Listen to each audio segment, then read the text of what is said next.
In this video, we're going to look at motion in 2 dimensions. The first question states that a particle of mass m is acted upon by 2 forces, the vector 3,7 newtons and the vector xy newtons. And we're told that the resultant of these 2 forces is equal to r. Part A states that the resultant vector acts parallel to the vector minus 3, 5. And we're asked to show that 5x plus 3y plus 36 is equal to 0. And for part B, we're told that the particle accelerates at 7√3 meters per second. And we need to work out the mass if x is equal to 3. For question 2, we're told that the particle accelerates at 5 meters per second due to the action of 3 forces, 3i plus 2j minus 2i plus 5j, and I minus 4j. And we have to find the mass of the particle. Okay, so let's make a start by answering question 1, part A.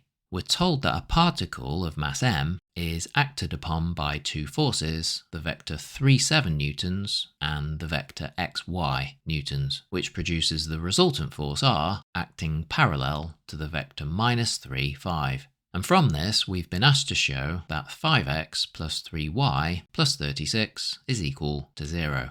Well, in order to find the resultant of the 2 vectors, 3,7 newtons and xy newtons, we have to add the 2 forces together. And so the resultant force r is equal to 3,7 plus xy. And because we've been told that the resultant force acts parallel to the vector minus 3, 5, this means the resultant force must be equal to a multiple of this vector, which can be represented as k multiplied by minus 3, 5, where k is the scalar quantity which multiplies the vector. And to explain why a vector must be parallel to another vector if they're scalar multiples of each other, let's draw a representation of the vector minus 3, 5. The minus 3 means the vector goes 3 units in the negative I direction, and the positive 5 means the vector goes 5 units in the positive j direction. But if the I and j components of this vector are multiplied by 2, for example, to create the new vector minus 6i, 10j, this new vector is double in magnitude but remains parallel to the original vector, as you can see.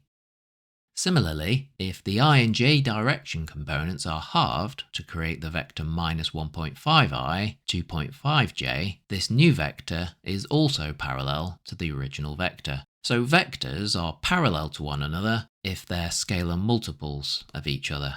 Okay, so now that we've got a vector equation, we can collect the I and j components together to give 3 plus x is equal to minus 3k, and 7 plus y is equal to 5k. Now, because we're trying to show that 5x plus 3y plus 36 is equal to 0, which doesn't include k, only x and y, this means we'll need to eliminate k from the simultaneous equations. And we can do this by multiplying the first equation by 5 and the second equation by 3, so that they both become 15 and can then be eliminated. So we have 15 plus 5x is equal to minus 15k, and 21 plus 3y is equal to 15k. And to eliminate the k's, we add the terms in both equations together to give 36 plus 5x plus 3y is equal to 0, which can then be rearranged to 5x plus 3y plus 36 is equal to 0. And so that answers part A. For part B, we're told that the particle accelerates at 7√3 meters per second, and we need to work out the mass of the particle if x is equal to 3. Well, as we've been told that x is equal to 3, we can substitute this into the equation 3 plus x is equal to minus 3k in order to find the value of k. So 3 plus 3 is equal to minus 3k, and so 6 is equal to minus 3k, which means k is equal to minus 2.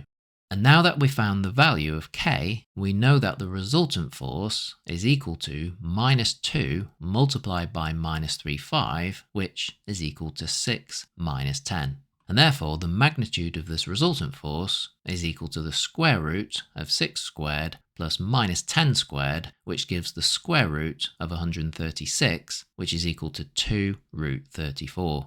And now that we know the resultant force and the acceleration of 7 root 3 given in the question, we can use Newton's second law, F equals ma, to find the value of the mass. So we have 2 root 34 is equal to m multiplied by 7 root 3. And so m is equal to 2 root 34 over 7 root 3, which is equal to 0.96 kilograms, correct to 2 decimal places.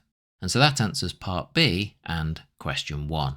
For question 2, we're told that the particle accelerates at 5 meters per second due to the action of 3 forces, and we need to find the mass of the particle. Well, as the particle is being acted upon by 3 forces, it'll experience a resultant force equal to the sum of these 3 forces. And so the resultant force is equal to F1 plus F2 plus F3.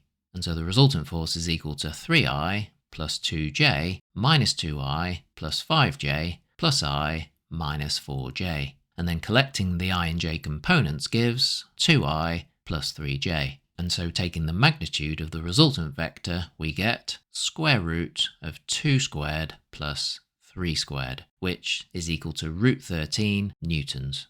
Next, we can use Newton's second law, F equals ma, with the resultant force and the acceleration of 5 meters per second given in the question to find the mass of the particle. So we have root 13 is equal to m multiplied by 5. And so m is equal to root 13 divided by 5, which is 0.72 kilograms, correct to 2 decimal places. So that answers question 2. If you found this video on motion in 2 dimensions helpful, then please click the like button and consider subscribing to my channel where you'll find more A-level maths videos.